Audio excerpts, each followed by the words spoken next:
Hello दोस्तों, मैं हूं अरमान और आप देख रहे हैं हमारा YouTube channel maths your success, जिसमें हम लोग अभी कक्षा 8 की गणित से कुछ सवाल का अध्ययन कर रहे हैं। तो इसी कड़ी में हम लोग पहुंचे हैं अभी तक अभ्यास 3D पे। ठीक है, तो आइए हम लोग देखते हैं इस अभ्यास का पहला सवाल। लिखा हुआ है, एक पेटी में सेब इस प्रकार रखे गए हैं कि प्रत्येक तह की प्रत्येक पंक्ति में उतने ही सेब हैं जितनी उस तह में पंक्तियां हैं। यदि तहों की कुल संख्या पंक्तियों की संख्या के समान हो तथा पेटी में कुल 1728 सेब रखे गए हों तो प्रत्येक तह में कितने सेब रखे गए हैं। तो सबसे पहला काम हम क्या करेंगे कि 1728 का अभाज्य गुणनखंड ज्ञात करेंगे। ठीक है, और इसका घनमूल निकालेंगे। क्या निकालेंगे? घनमूल निकालेंगे। तो आइए हम देख लेते हैं कि 1728 का अभाज्य गुणनखंड क्या होगा। हम 2 से काटते हैं, 2 अठे 16, 1 शेष बचा तो ये 12 हो गया, 2 छक्के 12, 2 चौको 8, 2 चौको 8, 2 तिहाई 6, 2 दूनी 4, 2 दूनी 4, 2 एकम 2, 2 छक्के 12, 2 एकम 2 0, 2 अठे 16, 2 पचे 10, 2 चौको 8, 2 दूनी 4, 2 सते 14, 3 नवा 27, 3 त्रिका 9 और 3 एकम 3। ठीक है, तो इस प्रकार से हमने इसका अभाज्य गुणनखंड कर लिया। इसको हम लिख देते हैं तीसरे मूल के कड़ी के अंदर 2 गुणे 2 गुणे 2 गुणे 2 गुणे 2 गुणे 2 गुणे 3 गुणे 3 गुणे 3। ठीक है, इतना हो जाने के बाद हम क्या करेंगे, त्रिक बना लेंगे। 1 त्रिक, 2 त्रिक और 1 3 का त्रिक बना। हर त्रिक में से एक संख्या लिख लेंगे, यानी यहाँ से 2 मिलेगा, यहाँ से हमें 2 मिलेगा और यहाँ से 3 मिलेगा। अब इन संख्याओं का गुणा कर लेंगे, यानी 2 दूनी 4 तिहाई 12। तो यहाँ जो ये 12 ज्ञात हुआ है, यह एक तह की पंक्तियां हैं। क्या है ये? एक तह की पंक्तियां हैं। ठीक है, और प्रत्येक पंक्ति में उतने ही सेब रखे गए हैं। ठीक है, यानी जितनी पंक्तियां हैं। ठीक है, तो 12 पंक्तियां हैं तो प्रत्येक पंक्ति में कुल सेब यहां लिखेंगे। तो प्रत्येक पंक्ति में कुल सेब कितने हैं? 12 हैं। तो एक तह में कुल सेब, तो एक तह में कुल सेब।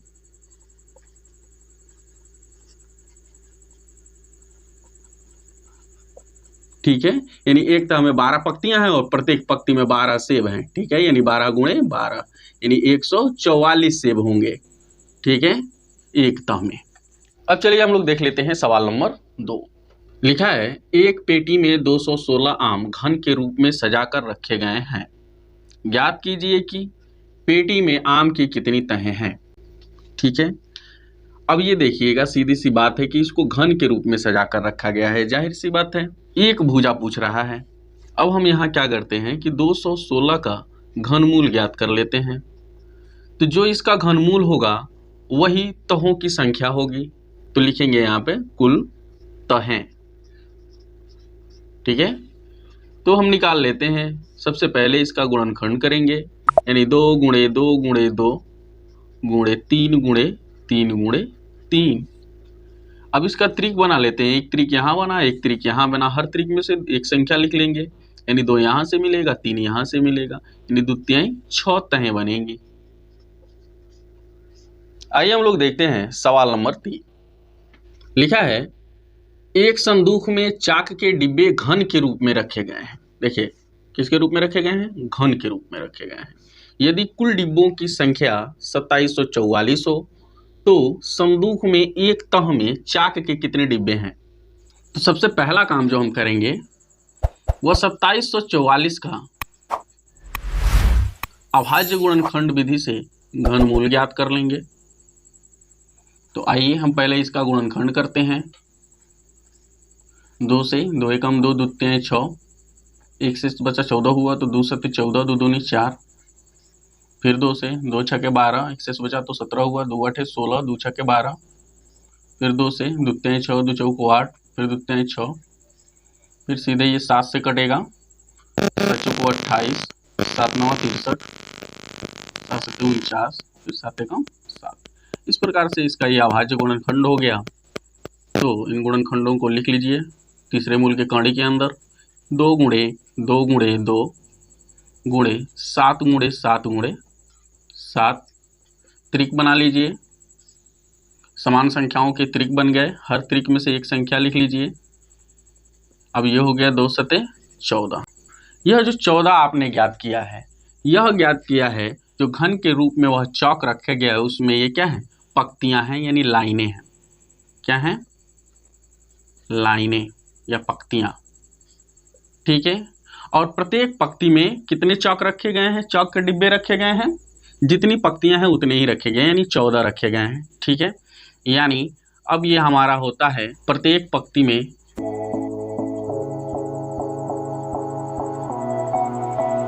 चौक के डिब्बे।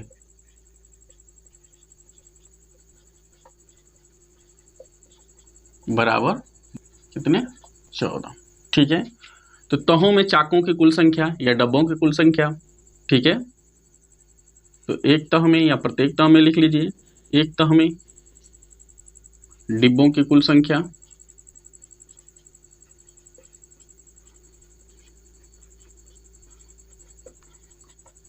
ठीक है, 14 पंक्तियां हैं और प्रत्येक पंक्ति में 14 डब्बे रखे हैं। 14 14 हम 196 डब्बे। ठीक है, इस तरह से आप इसको हल कर लेंगे। आई होप कि आपको ये सवाल समझ में आ रहा होगा। प्रश्न 4 लिखा है, 100 रूम में कांच के रंगीन घन एक दूसरे से सटाकर इस प्रकार रखे गए हैं कि वे एक बड़े घन का आकार ले लेते हैं। यदि इस प्रकार रखे गए रंगीन घनों की कुल संख्या 512 हो तो ज्ञात कीजिए कि रंगीन घनों की कितनी तहों से उक्त आकृति बनी है। तो हमें क्या करना है, हल में हमें 512 का घनमूल ज्ञात कर लेना है। इससे हमें पता चल जाएगा कि कितनी तहों से उक्त आकृति बनी है। ठीक है, तो सबसे पहले हम इसका गुणनखंड करेंगे, यानी 2 गुणे 2 गुणे 2 गुणे 2 गुणे 2 गुणे 2 गुणे 2 गुणे 2 गुणे 2।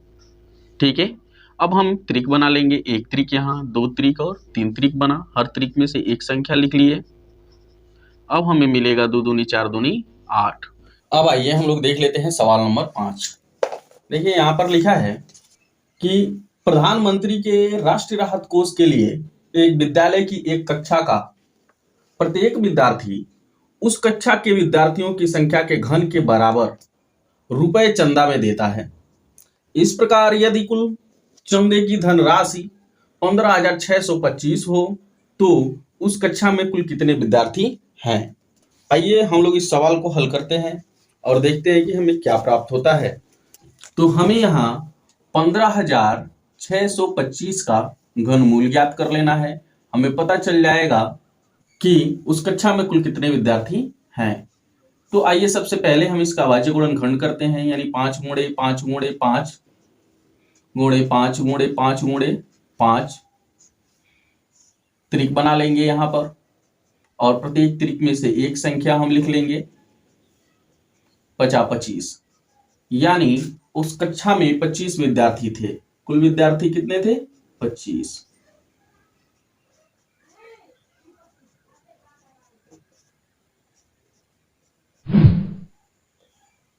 ठीक है, आइए हम लोग देख लेते हैं सवाल नंबर 6। लिखा है, एक घनाकार टंकी में 1331 लीटर पानी आता है। टंकी की माप ज्ञात कीजिए। यदि 1000 लीटर पानी का आयतन 1 घन मीटर के बराबर होता है। तो आइए हल में हम लोग देखते हैं। कह रहा है कि 1000 लीटर पानी का आयतन कितना है, 1 घन मीटर के बराबर है। ठीक है, तो 1 लीटर पानी का आयतन कितना होगा, तो 1/1000 घन मीटर होगा। यदि 1000 लीटर पानी का आयतन 1 मीटर क्यूब है तो 1 लीटर पानी का आयतन 1/1000 मीटर क्यूब होगा। ठीक है, अब हम लोग देख लेते हैं। तो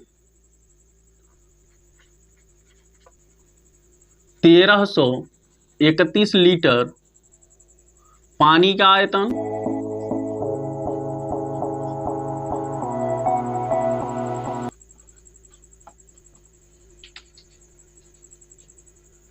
एक बटा 1000 में 1331 का गुणा हो जा रहा है,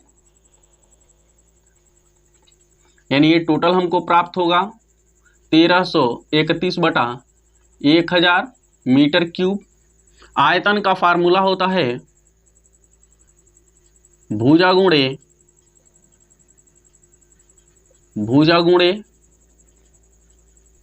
भुजा बराबर 1331 बटा 1000 मीटर क्यूब। भुजा गुणे भुजा यानी भुजा पे 3 घात, ध्यान दीजिएगा, ठीक है। 1331 बटा 1000 मीटर क्यूब। ध्यान से देखिएगा, ये जो है हमने फार्मूला लिखा है, यहाँ पे होता है आयतन का फार्मूला कि भुजा गुणे भुजा, ये होता है घन का आयतन। अब हम क्या करेंगे कि दोनों पक्षों का घनमूल ले लेंगे। क्या करेंगे? दोनों पक्षों का घनमूल लेने पर